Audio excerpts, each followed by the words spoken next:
Bakit nalulungkot ang tao? Because we think we get less than what we deserve. Nalulungkot tayo kasi minsan, pakiramdam natin, hindi natin nakukuha yung mga bagay na deserve natin. Therefore, what is the reason of our disappointment, of our frustration? It is too much expectations.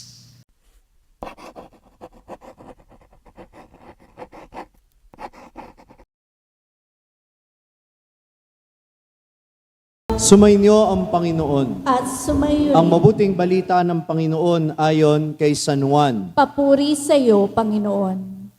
Noong panahong iyon, sinabi ni Jesus sa kanyang mga alagad, kung paanong iniibig ako ng Ama, gayon din naman iniibig ko kayo. Manatili kayo sa aking pag-ibig. Kung tinutupad ninyo ang aking mga utos, mananatili kayo sa aking pag-ibig. Tulad ko, tinutupad ko ang mga utos ng aking Ama, at ako'y nananatili sa kanyang pag-ibig. Sinasabi ko sa inyo mga bagay na ito upang makahati kayo sa kagalakan ko at malubos ang inyong kagalakan. Ito ang aking utos, mag-ibigan kayo gaya ng pag-ibig ko sa inyo. Walang pag-ibig na hihigit pa sa pag-ibig ng isang taong nag-aalay ng kanyang buhay para sa kanyang kaibigan. Kayo'y mga kaibigan ko kung tinutupad ninyo ang mga utos ko. Hindi ko na kayo inaaring alipin sapagkat hindi alam ng alipin ang ginagawa ng kanyang Panginoon. Sa halip, inaari ko kayong mga kaibigan sapagkat sinabi ko sa inyo ang lahat ng narinig ko sa Ama, hindi kayo ang pumili sa akin. Ako ang pumili at humirang sa inyo, upang kayo'y humayo at mamunga at manatili ang inyong bunga. Sa gayon, ang anumang hingin ninyo sa Ama, sa aking pangalan ay pagkakaloob sa inyo. Itong iniuutos ko sa inyo, mag-ibigan kayo. Ang mabuting balita ng Panginoon. Pinupuri ka namin, Panginoong Hesukristo. Magsiupo po ang lahat. Minamahal ko mga kapatid, bakit tayo minsan nalulungkot? Bakit nalulungkot ang tao? Because we think we get less than what we deserve. Nalulungkot tayo kasi minsan, pakiramdam natin, hindi natin nakukuha yung mga bagay na deserve natin. Therefore, what is the reason of our disappointment, of our frustration? It is too much expectations. Minsan masyado tayong maraming inaasahan mula sa ibang tao, minsan masyado tayong maraming inaasahan mula sa ating mga sarili, at kung minsan marami din tayong inaasahan, masyado tayong maraming bagay na inaasahan mula sa buhay na ito o mula sa Diyos. Nagpakabait naman ako, dapat ganito ang tanggapin ko. Matagal na ako naglilingkod sa simbahan, dapat by this time may posisyon na ako. Sa kumpanya, dapat hardworking ako, dapat may promotion ako. Kaya ka nalulungkot kasi you feel that you don't get what you deserve. Kaya, napakagandang pagnilayan ngayong kapistahan ni San Matias. Paano bang pinili si San Matias sa pamamagitan ng palabunutan? Do you think it is something that he deserved? Is it luck? Or is it God's providence? Ito ba'y swerte o ito'y kalooban ng Diyos? Huwag na tayong lumayo. Yung mga alagad ng Panginoon na pinili niya, yung 12, meron ba silang qualification na sa pamantayan ng mundo, papasa sila? Siguro nga kung yung 12 alagad na ito, na pinili ni Jesus ay papasok ng seminaryo, baka hindi lahat sila pumasa. Bakit? Lahat ba ng mga mangingisda nakapagbabasa at nakapagsusulat? Sila kaya'y may pinag-aralan na kagaya ng pinag-aralan ng mga nagtuturong guro sa templo? Siguro kung ang qualification na titingnan ay yung qualification ng mundo, they will never be qualified. But God chooses not on the basis of the qualifications the world sets. Sabi nga ng Sabi nga ni San Pablo, sa isa sa kanyang mga sulat, those he called, he justifies. Yung tinawag niya, minamarapat niya ang mga tinawag niya. Hindi siya tumatawag ng karapat-dapat, kundi minamarapat niya yung mga tinawag niya. Therefore, when you are chosen, it is not because you deserve it. You are chosen because you are loved. Minahal ka ng Panginoon at yun lang ang dahilan kung bakit may pagkakataon kang maglingkod. Yun ang dahilan kaya ka nagiging pinuno at hinihirang sa paglilingkod o kaya naman ay sa pamumuno. It is not something that you deserve. Dahil yun ang problema kapag naisip ng tao na deserve niya yung posisyon na meron siya ngayon, karapatan ko ang maglingkod sa simbahan, karapatan ko na maging pinuno ako kasi matagal na ako dito, diyan nagsisimula na malungkot ang tao kapag hindi niya nakamit yon. At kapag nakamit niya yon, akala mo siya kung sino kung umasta. Look at the attitude of Peter in the gospel. Look at the attitude of Peter in the first reading that we have heard. Si Pedro, siya yung pinili na leader ni Jesus. Pwede namang siya na lang ang masunod. Pwede namang ako na lang ang magdesisyon sinong papalit kay Judas. Pero anong ginawa ni Pedro? Una, he sought the wisdom of the Word of God. Bago siya magdesisyon, tinanong muna niya, ano ang kalooban ng Panginoon ayon sa kanyang salita? Let me ask you, when you make decisions in your life, do you consult the Word of God? Baka naman mas una nyo pang tinukonsulta si TikTok, si Google. Pero yung Word of God, it has wisdom. Di ba? Kaya ano ang sabi ng Word of God? Paano daw sila pipili ng kapalit? Palabunutan. Kaya nagkaroon ng palabunutan.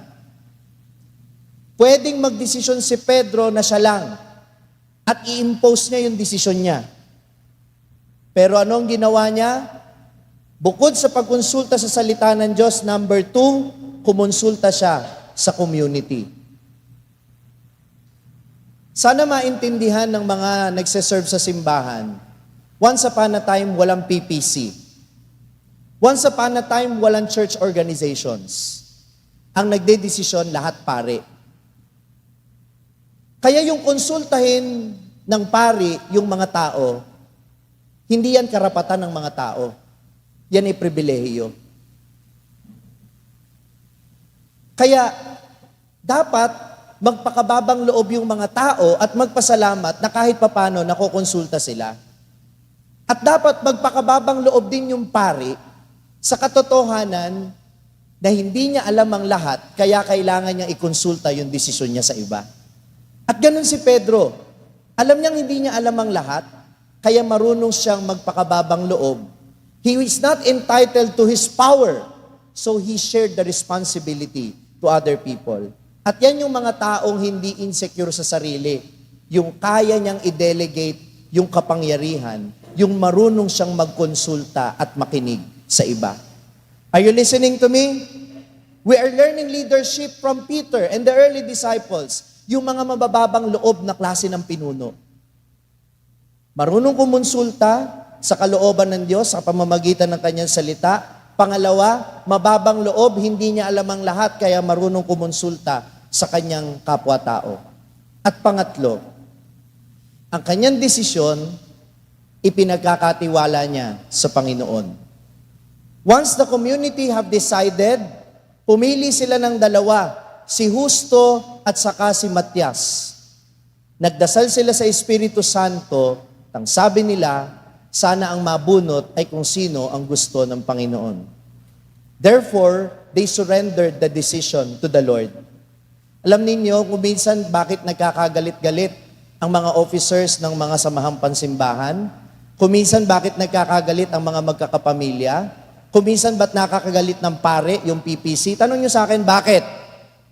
Tanong nyo sa akin, bakit? Ayaw ipagkatiwala sa Espiritu Santo ang simbahan. Kala nila kanila. Kaya kapag hindi nasunod yung desisyon niya, gagalit. Kapag hindi nasunod yung suggestion niya, gagalit. Magtatampo sa pare. Ganon din yung pare. Pag hindi nasunod ang gusto, magagalit din. Aray, sorry. Tinamaan din yata ako doon.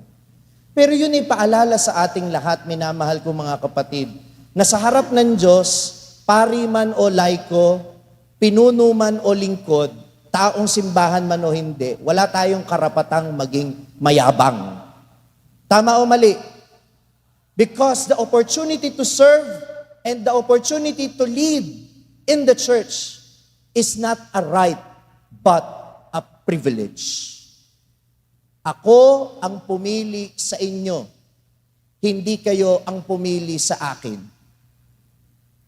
Ni hindi nga yung mga tao ang pumili sa atin. Dahil hindi naman tayo ine-elect na kagaya ng ibang mga politiko. No. Hindi democracy ang simbahan. It's a hierarchy. Kaya biyaya lamang ng Diyos, kaya tayo nandito't naglilingkod, biyaya lamang ang Diyos, kaya ka binigyan ng pagkakataon na magkaroon ng responsibilidad sa simbahan. Sana wag aakyat sa ulo ang ating posisyon. Sana sa susunod, makita natin ang ating sarili bilang mga hamak na pinili lang ng Diyos. At ang disposisyon lang ng ating kalooban ay una, nagpapasalamat tayo at tayo'y pinagkatiwalaan. Amen? Pangalawa, hindi tayo magmamalaki because we cannot say that we are more qualified than others. Amen? At pangatlo, hindi tayo kakapit sa kapangyarihan. Anytime na kunin sa atin yan, okay lang. Kasi kagaya ni Judas Iscariote, meron siyang naging kapalit. Kagaya ng mga alagad, matapos silang mamatay, meron silang kapalit. At ikaw na ginagampanan mo yung gawaing iyan, meron ka ding magiging kapalit sa ayaw mo at sa gusto. Amen? Huwag sanang mangyari na sabihin natin, kagaya nung isang narinig ko, sabi daw dun sa pare, sabi nung pare dun sa naglilingkod sa simbahan, "Sister, hirap na ho kayo. Hindi na ho kayo makabasa kasi halos mabulag na ho yung mata ninyo sa katarata.